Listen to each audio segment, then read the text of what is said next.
Okay, cleared the minute mark. Let's get some action in here, just to start with, just so it doesn't get the broadcast all funky. Solid second to last finale for for the true nature of this series. Now you might be thinking, what the hell? That's not a gold rare. It's a silver rare. Still rare. It's only one step below gold. Second on the podium. You know, if this pack were a swimmer and it was finished second, pardon me, finished second to the man that has the most gold medals in Olympic history, silver might seem okay.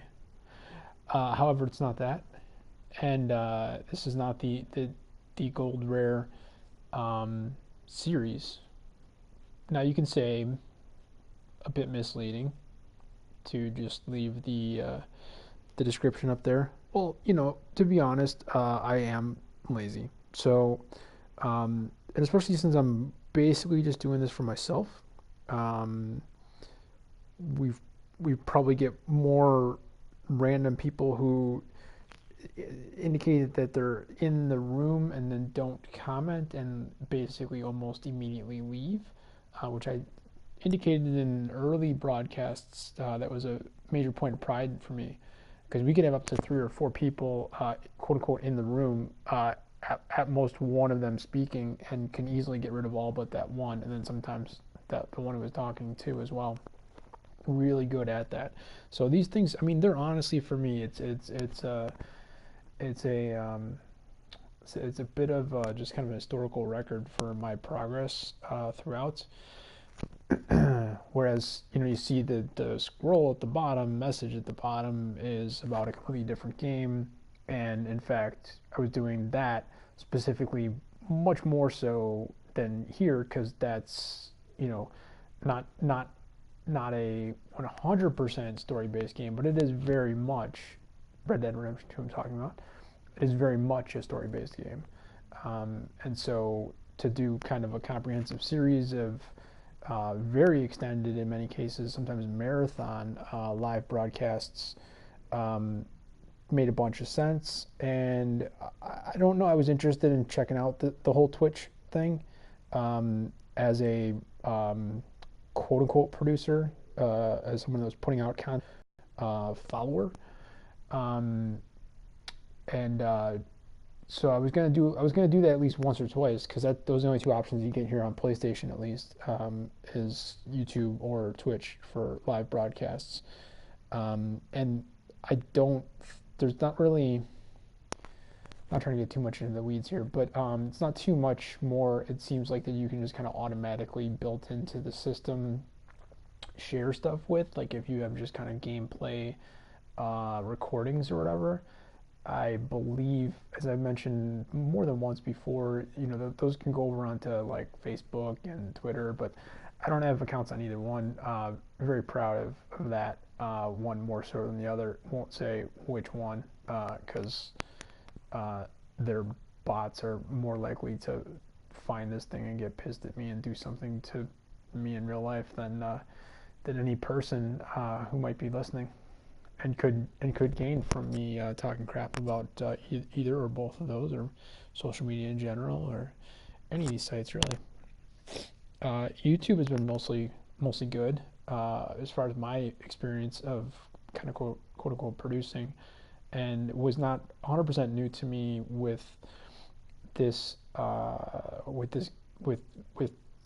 the current gen console, the PS4 Pro, and this first game, NHL19. Now, obviously, we have Red Dead Redemption 2 as well now going, but as I said initially, that was meant to be over on Twitch, and long story short, I just was really stupid and didn't seem to realize, because I wasn't going back onto my channel and check the Twitch channel, the one listed down there, Old Noob Gamer, and checking Don't know why. I should have known this from experience as a follower.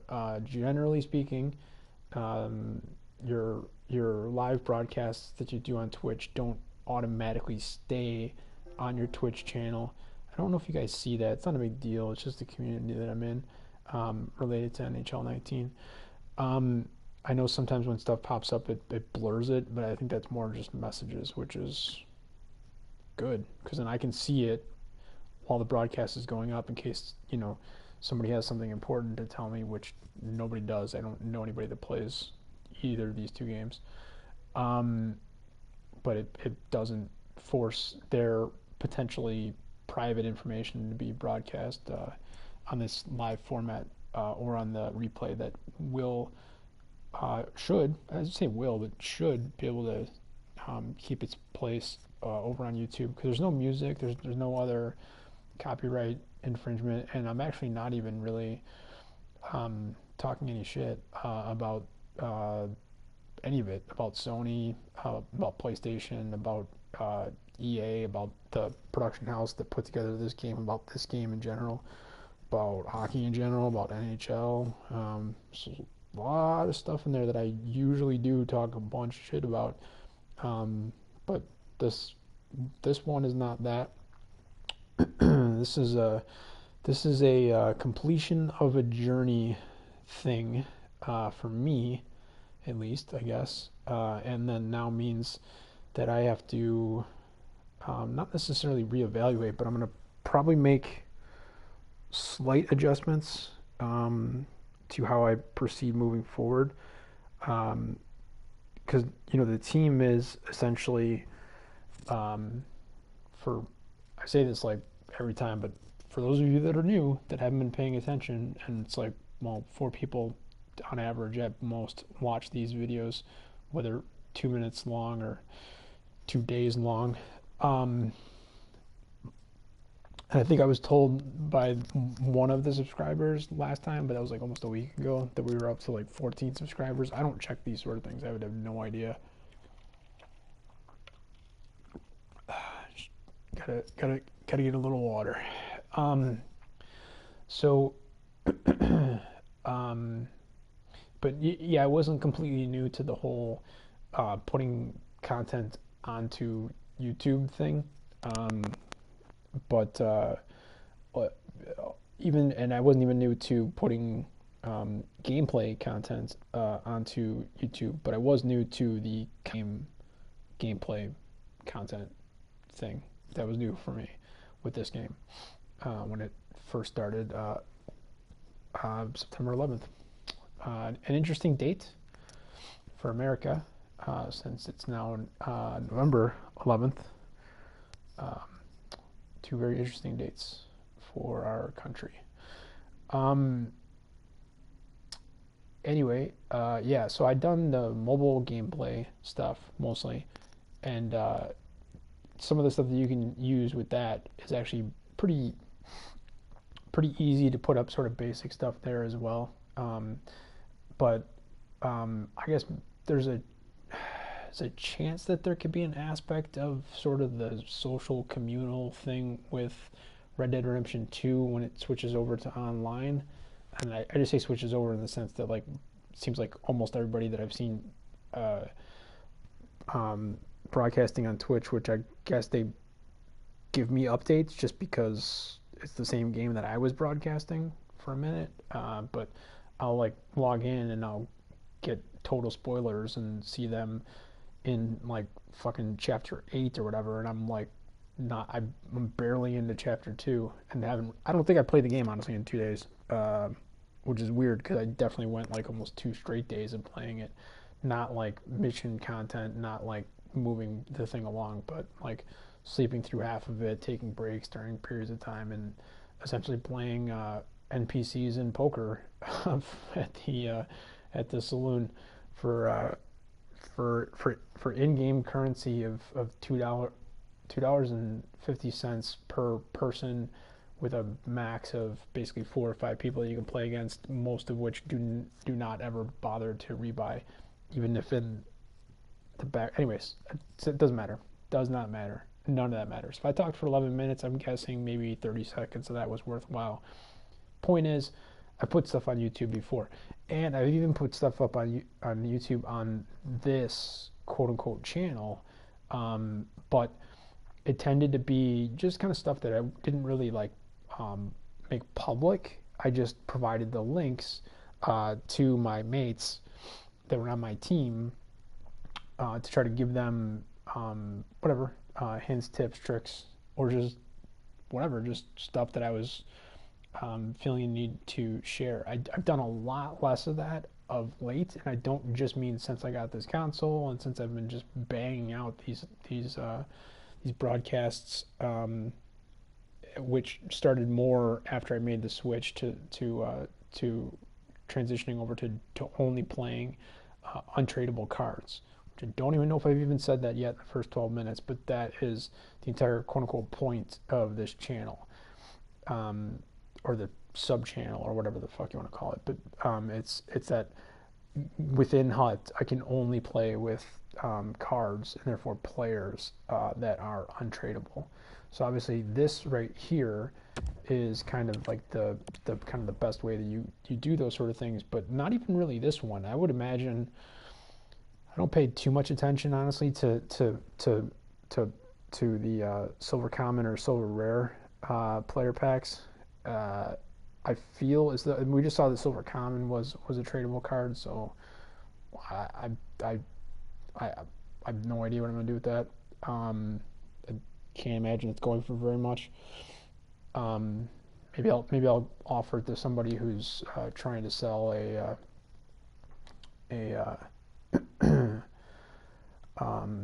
like a primetime Crosby for 10 million coins. I'll ship them an offer of that silver common tradable that I just got, because I got no place for it anymore, which is kind of what we're getting to here. I've been doing these packs not like religiously. I wasn't a zealot about it. I wasn't just super on top of it for a short period of time. I wasn't focusing on too much else other than this, and some of the other stuff that I was focusing on didn't require sort of constant regular attention, and so I absolutely could. As you see here, we've got, I really hope I'm not still talking when that happens, but we got 20 minutes and a couple seconds before the next daily rewards will pop up, and I could set alarms for every 8 hours on that. I could set alarms for when the cooldown on the packs, the main packs like these ones, were done. When I was being kind of super, let's at least say diligent about it, and that didn't last for very long. It gets tiresome, but I did pick up quite a few of, in my opinion, pretty solid cards, obviously on the end, on the gold rares, which is why the broadcast has that in the title, because that's, I don't know, for me at least, it seems like that's basically all that anybody really cares about. I mean, if you get value from a bronze common, from a bronze rare, from a silver common, or a silver rare, it's almost just going to be from the kind of base or intrinsic current market valuation of that type of card, that category, if you want to call it, that it's in, as opposed to the card itself or even the player behind the card. Whereas especially gold rares are much more based off of things like their overall rating, sometimes their synergy, usually not anymore so much, and whether or not, if best I can tell, you really only get kind of like base cards, other than like the specials that are technically an upgrade from the base cards. Like I've picked up a primetime Kuznetsov, and I picked up a primetime Letang. I picked up a team of the week Bergie, and a few other team of the weeks, Matt Dumba, Landeskog, and had like three untradeable versions of his base card at the time. So I imagine those just have already gone into rerolls at this point, or they will soon. So yeah, I've gotten those specials, but those are kind of like one-off specials, right? So and then the real keys in terms of the high end values that I picked up, one I think like 4 hours ago. Spoiler alert, if you haven't watched that video yet, look at the one previous video before this one on the list.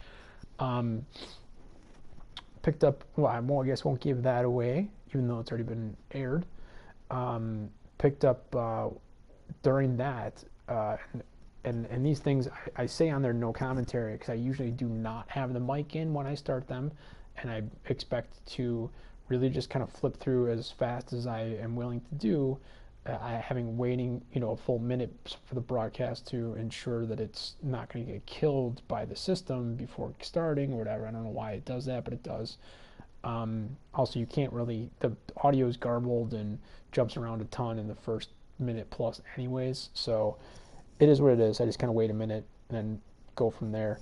And as I was saying, gold commons as well as gold rares currently can have more, the specific card that you get can have more value in the market, in the auction house, than the average or other cards in that same category. So a particular gold common, it's not as bad as it was, but when the start of this event happened, like Joel Armia, Chris Kunitz went from being, I don't even remember, honestly, I should remember these things, but if it couldn't, just trying to think, like, doing quick math here, yeah, I mean it had to have been less than a grand, less than 1K coins for both of those cards. And I'm not going to get into the whole thing about how the event was launched while basically nobody had access to the to everything, to EA servers and HUT, because they were down, and the only way you had access is if you were in prior to it going down, and therefore had been in for like 6 or 8 hours straight, and didn't get booted, because some people that had even done that had gotten booted. Honestly, it's more than a week, I think almost 2 since that happened. Still super, super salty about it. But it is what it is, you move on, right? So those cards were less than 1K, and then suddenly they were like 30K. They've come back down to more reasonable prices, and then once everyone, there's like, it doesn't matter. Point is, they were more valuable suddenly, even though they were exactly the same as they were before, due to an event that placed a different type of value on it than its sort of normal base, quote unquote, intrinsic derivative value, etc.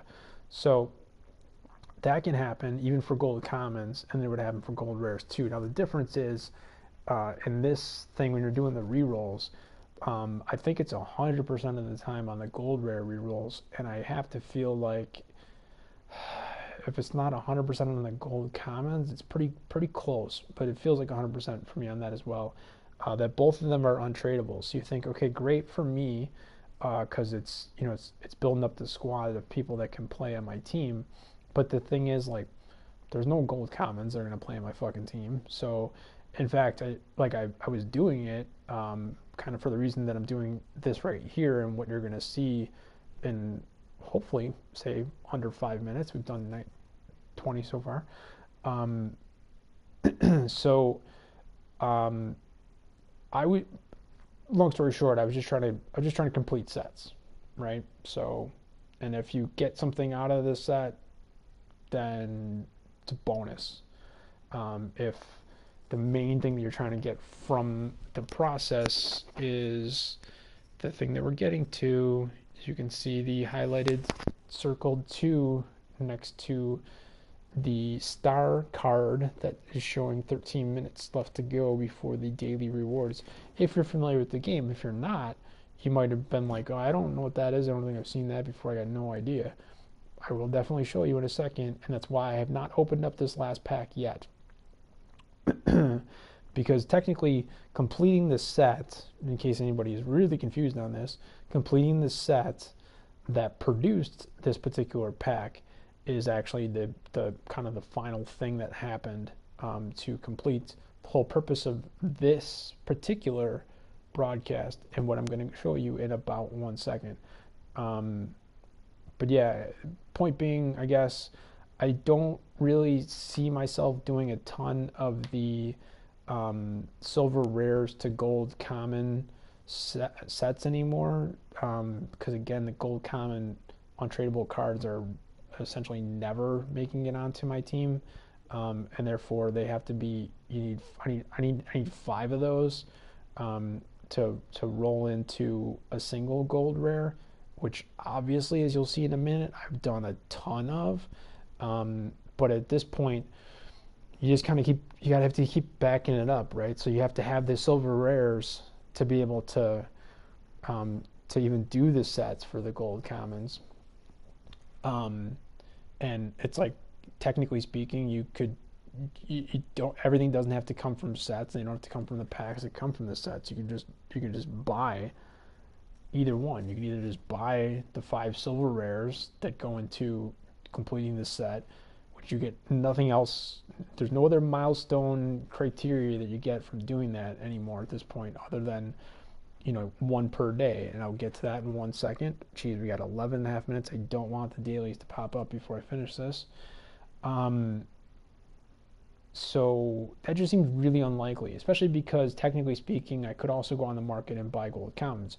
Right now, fuck no, I gotta wait for the event to end, and I gotta wait for their prices on those things to come back down to a normal level, and not have a thing where 5 of them is not just worth an untradeable gold rare card that I would imagine I'm one of the few people that actually values that type of thing. Right now, you can put them into sets for cards that people do put a ton of value into.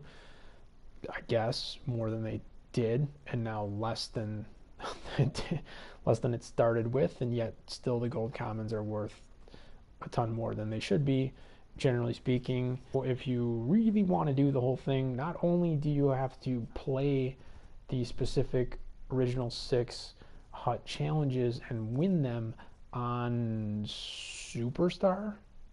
Is it Superstar or All Star? It's Superstar. The first one's not as bad. The second one's obviously a much tougher game against, quote unquote, the exact same opponent. We got 10 minutes though. I don't want to get into that whole thing. I'm just saying you got to win the games, plural, because you got to win 2 against the same team to get first the jersey, and then it's collectible.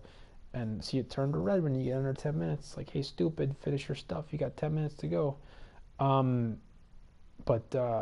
Yeah, so you got to complete the second one. Otherwise, you don't get that team's collectible, and it's the collectible along with the gold rare player that you either bought or already had on your team, or were able to get through the team building sets, which is where the gold commons come into play, because you take a crappy gold common from a player on that team, such as Chris Kunitz or Joel Armia or whomever, and then they upgrade to Chris Crawford or Shea Weber or whoever. And again, all 4 of those players and their cards that I just mentioned, you can just strictly just buy those if you wanted to. But then the bottom 2, Armia and Kunitz, you trade them in. I could show you all this on the screen, but I'm not going to. It's not the point of what I'm talking about, honestly. But you can trade those in with literally any 5 gold commons. Doesn't matter what they are. They could be exactly the same. And whatever you consider to be the worst gold common in the game, I imagine is a 74 overall rated card, with no synergies or something. I don't know, synergies are missing on it for some reason. And I don't know. It's just a terrible card, and yet you have 5 of those. You can put those in with Joel Armia, and suddenly you got Shea Weber. Now you take that Shea Weber, and you beat the Canadians twice in the 06 hut challenges, and you get the jersey if you didn't have it already, and then you get the collectible. You take the collectible with Shea Weber, and here's kind of the kicker: 5 gold collectibles. And I'm trying to think, for Canadians, that would be probably Guy Lafleur, 86 overall, special edition card. So the weird thing, at least for me, and this is all I'll say about that whole deal, is it seems like more of a completion sort of thing rather than a good value sort of thing, because even before all of that happened, which meant that the average prices in the market for gold collectibles suddenly jumped up at least 10%. Before that, if you would say that the average price that people were even just asking for and sometimes getting, like let's just make it easy and say it was 20K, you drop on 5 of those, now it's 100K. You got 100K of those plus whatever it costs you to get, in this case, Shea Weber, as well as, technically you just played the game to get the collectible, the like the '06 Canadians collectible. I don't know what they call it. You can't buy those. Those are untradeable, and that gets you the Guy Lafleur. Now you got to turn around and be able to either keep them on your team and be happy to have an 86. I guess I would be if it was untradeable. It's not though, which is I guess you only got 6 minutes. So I'm not going to show the screen, but you can go out there right now and buy my Chris Chelios. I did all that I just described in a different fashion for the Red Wings, and have an 86 overall special edition Chris Chelios. But it is a tradable card, and so it is currently available on the market, cheapest price that you will find at the time that I put it up. But it's been up all day, so who knows? 6 minutes, got to get to the actual point here. So yeah, so I guess I will probably so I'm still gonna have some untradeable cards, like especially gold rares on my team or in the collection, let's say, that aren't actually on my squad, aren't on my team, are gonna see no ice time. Don't even have, like, I don't know, synergies that I might need from time to time for specific for specific very like unique sort of circumstances or whatever. So yeah, I'm not ruling it out that I take 2 of those and I pop them into the reroll and see what else I can pull out of that. I got to tell you, it's really exciting that I've only done it twice, pulling 87 overalls. I pulled 86. I don't remember. I went through the whole thing on the last broadcast, but I pulled 86 like probably 3 or 4 times. I pulled 85 seemingly like 20 times. Unfortunately, sometimes if I did it 20 times, at least 5 out of those 20 times were actually duplicates of ones that I'd pulled previously already of untradables. So it doesn't really add anything. They just have, like, in this, Tarasenko, Claude Giroux base cards, they just have to go back into the churner, into the reroll, because there's no value. You can't trade them in any way.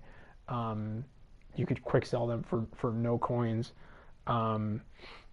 which is fine, I guess, if you want to do that. But for me, I have no problem taking both of those cards that I just mentioned, which sounds crazy, and putting them into a reroll, in which case I can get an 80 overall gold rare untradeable card that is never going to see the light of day on my team and is just going to be potentially half of another reroll in the future.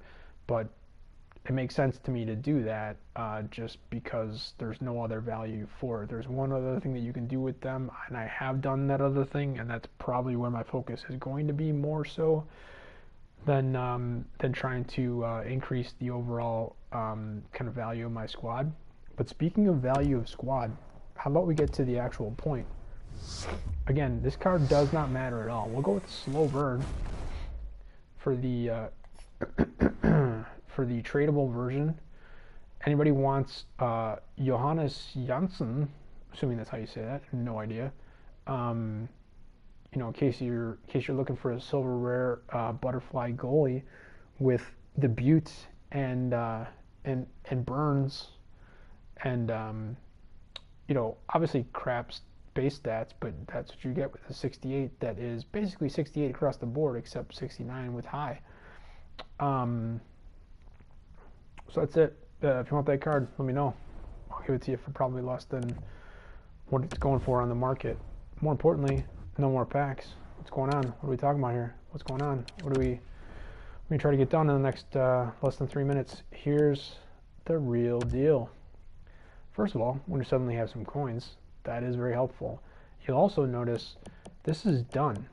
like Dunzo. It's actually my first, I believe, that makes sense. My first milestone set that I've completed. Now, because of doing just this one alone, I have gotten relatively far on some of the other ones because I don't actually like play the game all that much anymore.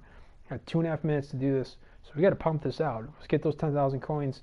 It seems as though we're getting something else there. I don't know if you can see on the screen what that is. I don't suspect, that I'm the first person that has picked that up. However, and I know for a fact I'm not the first person that's ever had the card. But spoiler alert. Yeah, I picked up some contracts. I did like a thing that gave me consumables. Must have been the 06 specific HUD challenge for the Blackhawks that wasn't part of it. Anyways, doesn't matter. This is the card I got. It did say untradeable, right? I clicked on it really quick, but it's untradeable. Oh, thank God. I can actually play with him. And he's a legend, not just like in real life and as a player, but like in the game, considered a legend. Again, another center.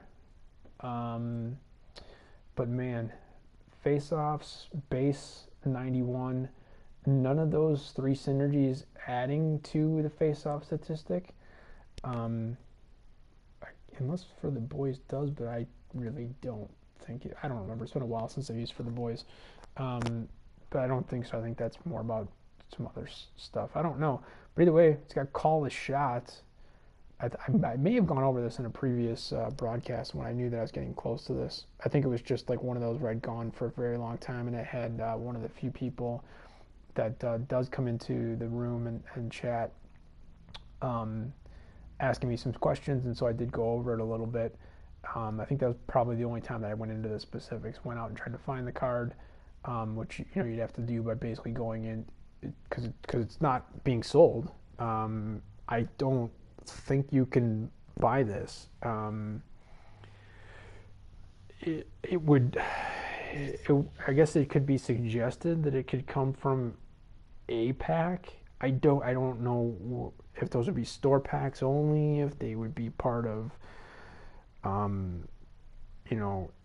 packs that you get from completing sets. I really don't know. It's not that this is the first time that I've had a Joe Sakic. Obviously, and as part of completing the milestone, I don't feel I need to go back over to it to show you.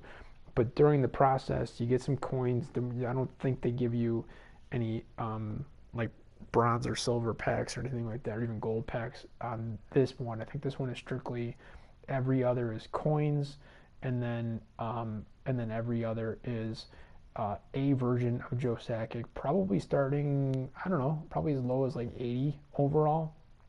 Can't imagine it would have been any lower than that. As a lone alumni, you get them for 5 games on that version, but if you continue doing it, kind of every other, so 2 more down, you'll get the next version. And it's not just him, it's kind of any of the milestones that you do. And I know it's not like a preaching to the choir sort of thing. I feel like if you play this game, you're already well aware of these sort of things. And also, as I said, I know for a fact I'm not the first person in the game that has got this card. I would kind of like to be able to see, their date issued stat, because, man, it was definitely a set to completion grind for at least a little while to be able to get this. Why does it say? What the fuck? In what world is it November 2nd? I mean, I guess it is in China. Pretty sure that that's weird. This is very weird. I guess I haven't noticed that in other cards before.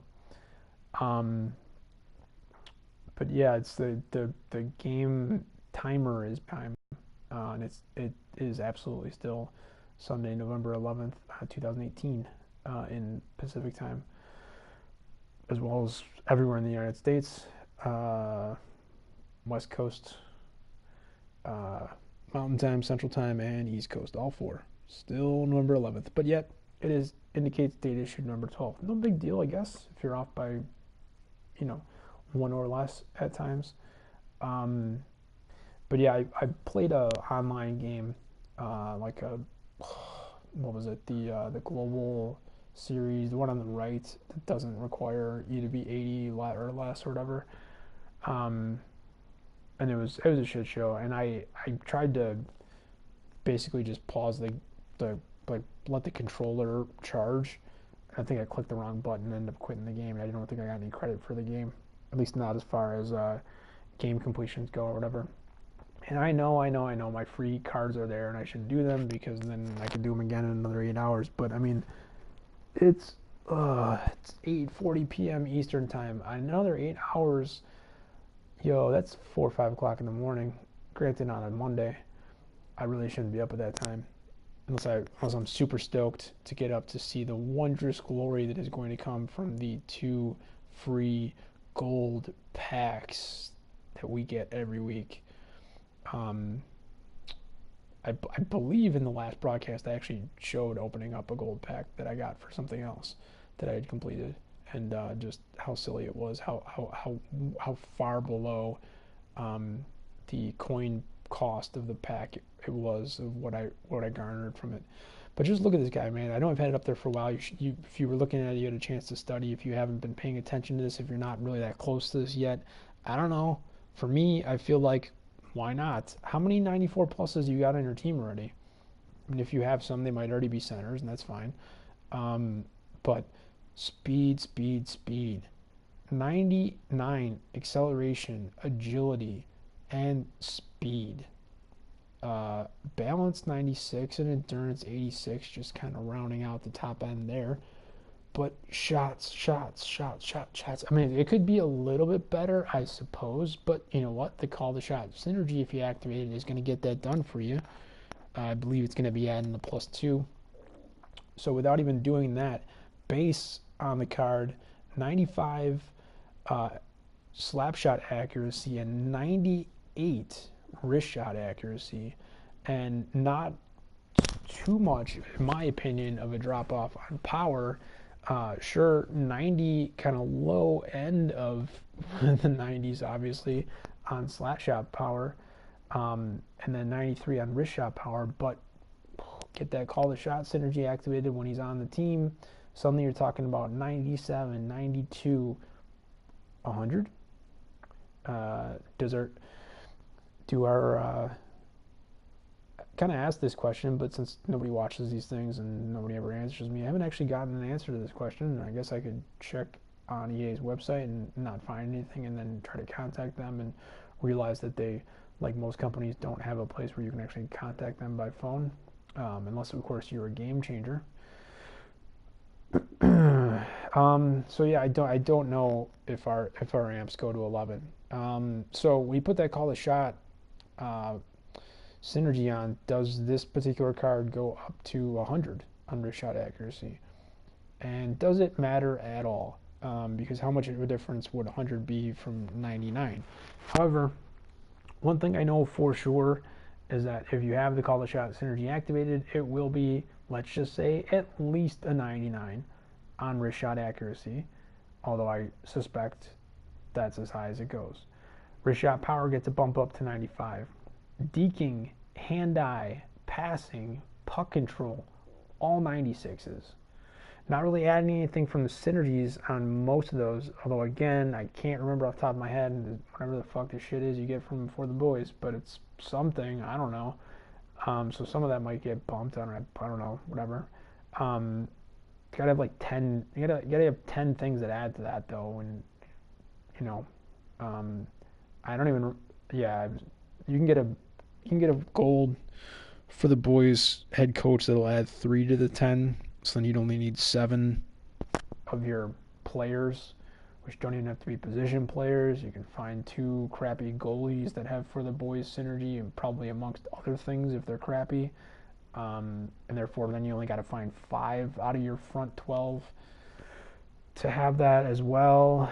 And then you can if it's a short enough game, certainly you can kind of discount the blue line, take another 2 off of those, and now you only have 3. And then again, if it's a game where you're not, or it's short, you're not going to see those things, then the other 3 can all be on the fourth line, playing out of position.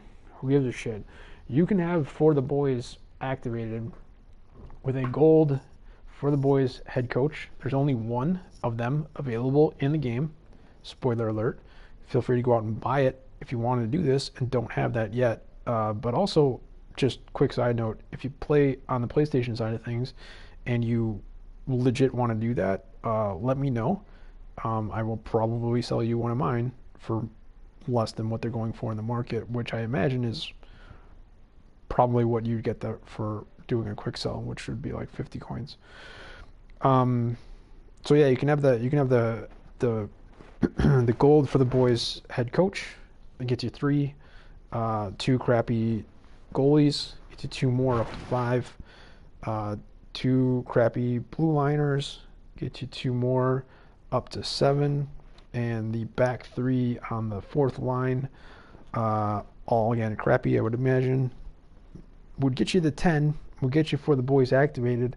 And you might be thinking, if you don't do a ton on synergies in general, or you don't pay too much attention to team-based synergies because you think that they're not worthwhile, well, here's the fun part of that, is if you're playing a game where basically none of the people that I just mentioned play a factor for you, first of all, you have to be kind of good, in my opinion, for you to play a game that you're trying to at least win, if not play really well and buff your stats and increase your objectives and milestones and all that fun stuff, to be playing with like really low rated goalies. I typically don't tend to do that, but as I just explained, you can basically do that if you don't think that it matters at all, that, you know, bronze goalies do just as good of a job for you as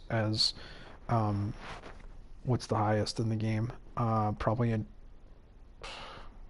like a 94 overall, I would imagine. Right now, I don't know if it gets any better later on. I have no idea. But point being, if you think even 90s or especially 85s, 83s aren't doing that much more for you than a bronze rare, who's going to get you 3 synergies to work with and not just the one, then by all means, go at it. I personally am not good enough, honestly, as a player to be able to do that. I try to play with like the best goalies that I have, and spoiler alert, maybe watch the last video to see who my number 1 goalie on this team is right now. And I still can't win a lot of games. I mean, I can't win any online games at all. And like versus other people, and I can like barely beat the computer on very low levels. But that's what happens when you're not an actual player of the game and you're just kind of messing around and doing stuff like this, completing sets and trying to check out some stuff on the auction market, and that's pretty much about it. So because of that, I know I've taken 45 minutes, and that seems absolutely ridiculous, and I totally have other games I need to be paying attention to right now, and more importantly, I have in real life stuff. I have a phone call that I was supposed to make an hour and a half ago that's actually 2 days late already, so I should probably fucking do that. But the thing is, this right here is essentially like the culmination of the true glory, right, for me, and specifically what I'm doing here, which is more or less not playing the game at all, and taking every card that I get that's tradable, and if there's anything to be had from value in the market, I look for it, I make it available, I sell it at a significant discount from what anybody else is selling it for. There are terms for that when you do that in the real world. That's why we have, without getting off into politics and global economics and yada yada yada, it's a whole issue that was talked about in terms of anti-dumping regulations for China dropping their steel into the U.S. market at extremely low rates. Obviously, problem is there. as I said, I'm not going to get too much into it, but you can't actually force the China companies or even the governments of China to pay any more when you do the whole tariffs and all that stuff. What ends up happening is you actually are taxing or tariffing or whatever word you'd like to use for it. It's basically just an economic forced value that you're placing upon the domestic. It doesn't have to be domestic, but anybody that's in the U.S., usually domestic importer of that raw steel or steel goods, and it goes all the way down the pipeline. So literally anything that anybody's going to try to produce in this country and therefore turn around and try to sell is going to have an increase in its cost because of attempting to do that and attempting to put these sanctions and tariffs and other types of kind of slaps on the wrist as a supposed deterrent from trying to have this thing happening. And I'm not trying to say that dumping of low cost and in some cases low grade steel into U.S. markets from abroad, China being probably the largest culprit of that of late, of the last decade for sure. I'm not trying to suggest that that wasn't problematic and that maybe something shouldn't have been considered to have been done about it, but the reality is the end result when you go down that slippery slope, and when you get to the end of that choose your own adventure book for you, you realize that in fact all you've really done is increase costs for everybody here in our country across the board, that goes throughout that entire chain. And if you want to use like a very kind of basic example, assuming that it's specifically talking about automobiles that actually do still use some steel in them, that means for you as an American buying a car, again, produced and manufactured, technically speaking, in America, which doesn't necessarily mean that it has to be a quote-unquote domestic company like Ford or GM. It could also be, BMW had almost bigger plants in like mostly Georgia for a long time. I haven't paid as much attention to that kind of stuff as of late. And also it could be a thing where it would seem to me like, and I'm gonna finish this before that gets up to 50 minutes there, but it would seem to me like BMW would probably be smart enough to try to think of like, okay, well, just because we have the plant that's putting these things together so that we don't have to deal with the cost of shipping the final product of the car, and therefore paying also the import tariffs or taxes or whatever you want to call them on the importation of those foreign cars when they land here in the U.S. So instead they'll be completed, let's at least say, in the U.S. Where if there was no issue with steel, and in terms of purchasing steel within the quote unquote boundaries of the United States, even though that usually means on the edges, on the borders, at the ports, then that foreign company, in this case talking about specifically about BMW, they would simply just buy the steel from those that are importing it in, and not have to be too concerned about paying too high of a price. But because that inflated price is now put into that factor, they'd probably look to maybe have that purchased somewhere else where it's cheaper, but they still got to bring it here at some point, and therefore they probably still get penalized in some form or fashion. There's so many sort of facets and little ins and outs and nooks and crannies and that sort of stuff that, as I said, I didn't want to get too much into it, and then I totally did. I talked about it for 5, maybe 10 minutes. That's a little bit ridiculous, because this is actually now a 50-minute video exclusively about the untradeable legend Joe Sakic 94 overall card in NHL19, specifically for me on PlayStation, but is also available on Xbox. And you get this from completing sets. It's 500 sets, which is quite a few.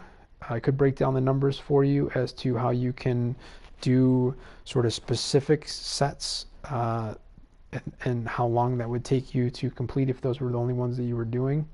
Um, but you're going to be doing some of them anyways. When I do eventually get out of here, and I think I'm going to do it, I'm going to end the broadcast and then go out and do it.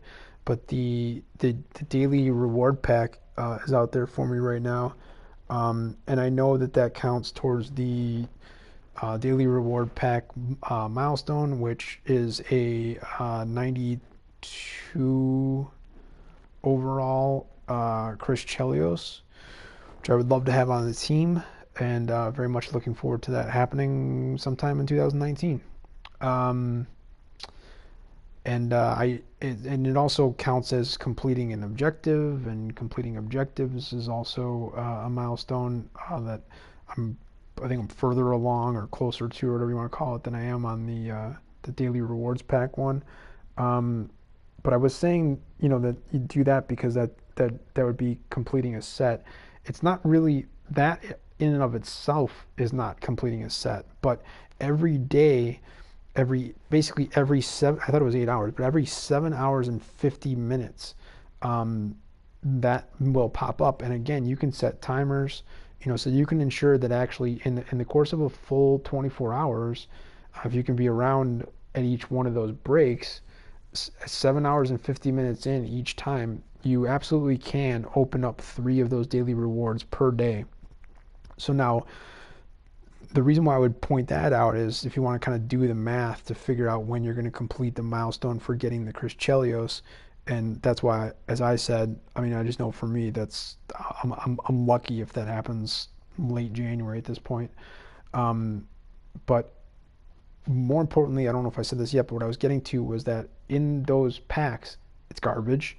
I'm happy to take it. It's free. It's every 8 hours at a minimum. So it's fine. And there's always coins.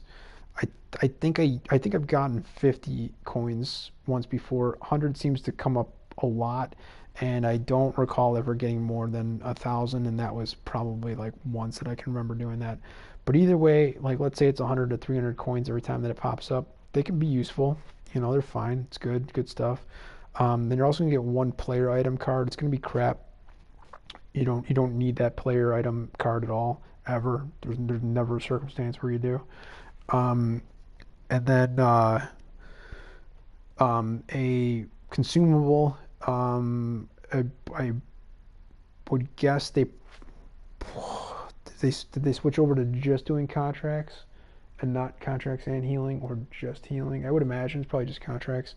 So you get those, plus you get your untradeable collectible, in this case for November, and you get enough of those. And yeah, I know it's another center, at which point, if I don't have it before then, I would have 4 untradeable legend centers on my team, because September, or half of September I guess, was Ray Ferraro. Not that I'm complaining. Great card, great player. Sure, only 88 overall, therefore might get supplanted by other higher rated cards at some point. For many players in the game, I'm sure that has already happened. For me, with the restriction of only being able to use untradeable, it's going to be a lot later on, if it does ever happen, for me to not have him as a regular fixture on the squad. The second month in October, also pulling up another center legend untradeable card with Joe Nieuwendyk. He just suddenly became my number 1 center, as opposed to Ferraro, and bump Ferraro down. Now, this being my third, Sakic is going to be my front line. I don't see any reason why not. I don't see anything in here in the underlying stats, in the synergies and stuff, that I might not have been paying as much attention to before. I just kind of knew it was a 94 overall. I mean, his awareness is crazy high, 96 and 94.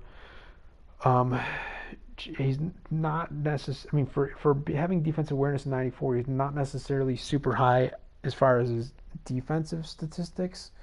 The underlying ones, they're not bad. I mean, stick checking is 89. That's good. Some of the stuff that can play a factor in not just face-offs, but also just kind of battling from a how would you refer to that in this game? It's different than in true NHL in my opinion, but in this game, just kind of your ability to kind of you know fight for the loose pucks, fight for the 50-50, stuff like that.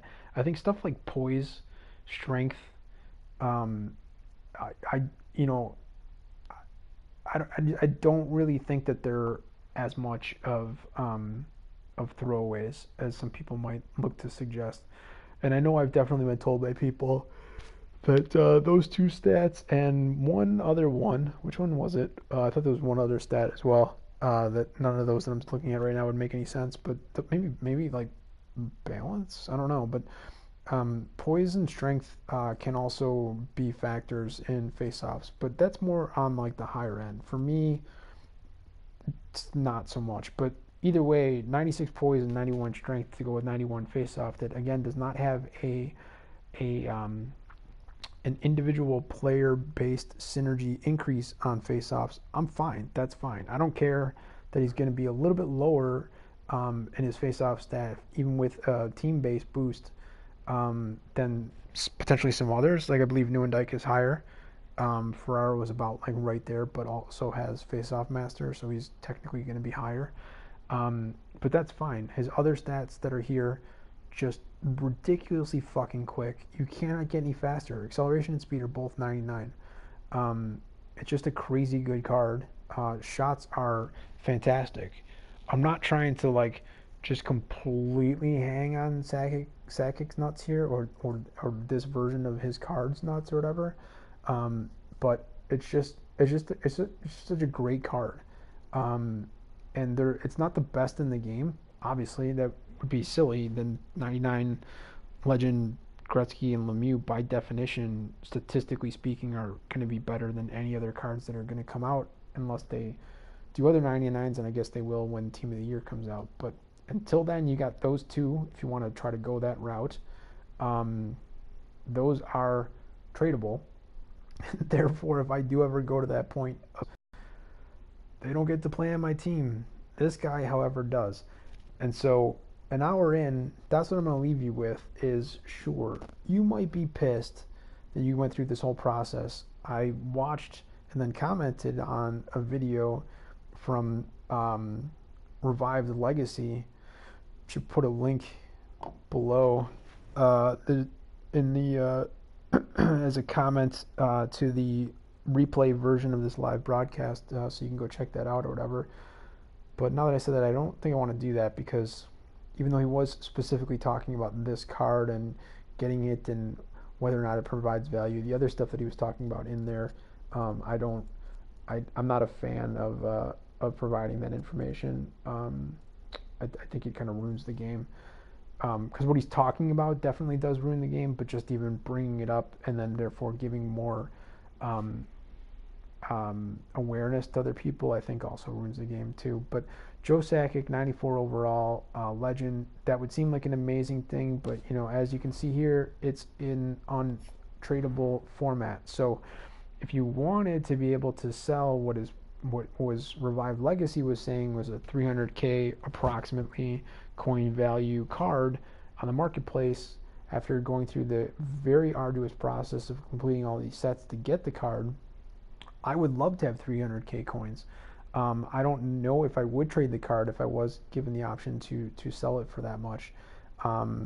But so I get it that I'm one of the few people that is actively looking for specifically untradeable cards, and even more specifically like really good ones, legend ones, like 87 plus. They're fucking awesome. I love this. It's perfect for me. It might not be perfect for you, but let's keep it real. How many 94 plus cards currently, as of, it says November 12th down there, but it's actually still November 11th. How many 94 plus cards, tradable, untradeable, I don't give a fuck, do you have on your squad?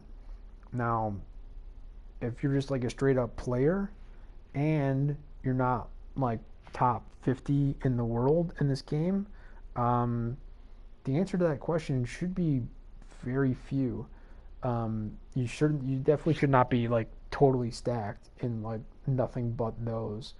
Um, I don't know. Maybe you are, but then you've got to be serious on your grind, and you have to be at least good enough to hold your own in games. Because if you're not getting that stuff from online versus other players, then you're strictly doing challenges and milestones as well as playing the auction market. Um, that's all a big fucking grind. You got to be super dedicated to this game to be able to do that.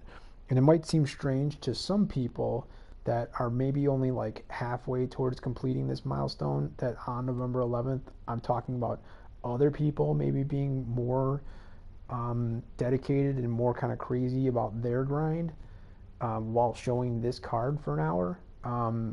But it's true. I'm not grinding the game. I'm not grinding gameplay at all. I don't play competitive seasons really at all. I think I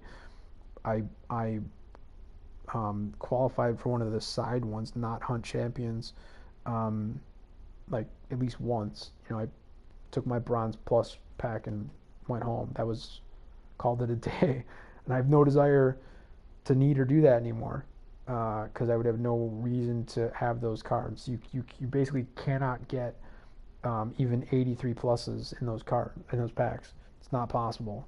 You can't get special edition cards that are also that high rated either. So I just don't need to be doing it. Regardless of how much time it takes. I could technically, I guess, play 3 games. Um, Depends on how you look at it, whether that's 60 minutes of my day or less or 3 times as much, depending on whatever.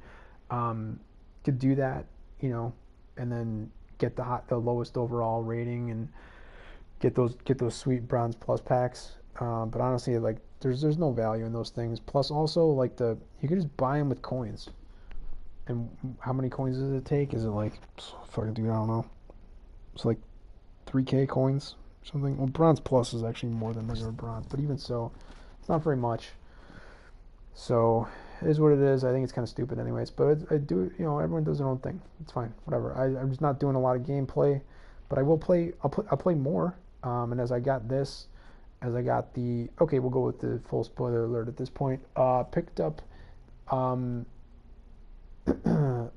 picked up the base alumni 87 overall Bernie Perrin during the previous broadcast with the gold rares. Super stoked. Happy to have another high value goalie back there on the one slot after having had forced myself to sell the legend Kelly Hudry because again it wasn't it was a tradable card, so there's no room on my squad for those, so it had to be sold for very low value. So anyway, super stoked to have this card. Way too many centers in my collection. Well, I don't know.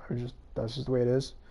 Picked up a lot of them in the rerolls, and then obviously they've now given 2 from the monthly collectibles and a third one coming up at the end of this month with Jeremy Roenick, and then this one. So assuming I'm able to complete November collectibles and I don't complete any other milestones for Legends prior to whenever it is that I complete the thing for Ronick, which if I do is going to be like the end of the month probably, because again I'm not grinding, and I've been the daily pack has been available now. I can't see exactly, but probably like a fucking half an hour or whatever, and I'm not exactly jumping on top doing it because I'm not going to be up at 5 o'clock in the morning to get the next one. So there's no rush to start that timer and cool down anytime soon. Point being, if that is the next one that I get, at that point now, then I'd have 4 centers. Ferraro being the lowest overall rated at 88, and then Nieuwendyk at 90. Ronick is what? He's at least a 90, if not 92, and then Sakic 94. Pretty goddamn solid. Like, we'll just make it easy and say it's 80, 88, 90, 92, 94. So like kind of a +2 across the board from one to the next. Different synergies, different base stats. I have to imagine in almost every case that would mean Sakic is frontliner, but and who knows, maybe that ends up with Ferraro on the fourth line and therefore not even seeing any ice time on short games. But I still got love for him and for the card. Uh, it was the highest overall rated card that I had at the time that I got it. So this is the first year that I've ever played in kind of this version of the game with Hut and everything else. So therefore, it'll always kind of have a special place in my heart, even if it if it if it does find its way into a gold rare reroll at some point, which would be a bit ridiculous. I'm not really sure why I would give up an 88 overall, no matter what the other second card is that I'd be trading in with it for another potential gold rare when it could pop out an 80 that I already have a duplicate of. Um, anyway, I just like this card so much, and I'm so glad to get to this point that I've wasted so much time doing this broadcast, and essentially ruined my night. Lots of stuff I needed to do in real life, not just in terms of this game, other games, whatever. Um, like I haven't eaten dinner, so I don't think I'm going to be able to get a chance to eat dinner. It kind of sucks, but that's the deal. That's not necessarily the love I have for this game. It's the love I have for the real game, for actual hockey, and for some of the actual players. Some of which this year are, might be seeing base ratings of like 80, despite being some of the best players that have ever played the game, and generally speaking have not really declined very much in recent years, or even in the last year before this game was released in terms of their playing abilities. But it is what it is, right? So it's not so much a love for this game, the video game, but if there is any of that in there, it's here you go. All you got to do is complete stuff, and you get a 94 overall. That is definitely advantageous. And what I'll just end with, I'm not going to get this to an hour and 10. What I will end with is I said I have played against a Joe Sakic, and now that I think about it, I wasn't broadcasting, so I can't say with 100% certainty actually that it was in fact this card and the legend. It could have very easily been any of the lone alumni that you get during the course of the process of the game, and that would seem to make a little bit more sense because even though that player's team was, in my opinion, pretty significantly stacked, there were also like some cards in there that and therefore players with those cards that just would like never see any ice time for me. And I'm not saying they were like even gold commons. I'm saying they were like they could have been 81s, 82s, maybe even 83s. But it's like no, there could be times where I could have that find its way onto a D line for me or something like that. But like 83 is so far removed from it being able to find a spot on any of my front 12 forwards. The fact that that's what popped up when the guy scored one of his like 8 goals that he scored in the first 5 minutes of the game. I was like, okay, well, your whole team clearly is not stacked, because there's a couple of cards in there that I have that I never play. But he did have a Sakic. I know that for sure. But now that I've done an hour and 10 minutes, I don't recall if it honestly was alumni, but I'm pretty sure this flashed. I'm pretty sure legend flashed when they scored the goal or whatever it is that he did. So 70 minutes in, peace out. We'll see you later. If this was a real channel, I absolutely should have done some like serious clickbait and then also kept it to, a max of like 2.5 minutes, because that's at most how much actual true real good content came from this. But it is what it is. If you get to this point and you're still listening to me, whether you fast forwarded to this point or not, I'll say peace out. Hope you enjoyed it. If you play the game, if you want the card, that's all you gotta do, man. Complete sets. Some are cheap, some are easier / cheaper than others. Right now, Might be more difficult to do certain ones than others, but there are also more available right now than there would be normally or during downtimes. All things that you need to consider if you want to make this a serious pursuit and go ahead and get that bad boy on your squad. Rock Squad signing out. Peace and love. Don't know when we'll see you again in this particular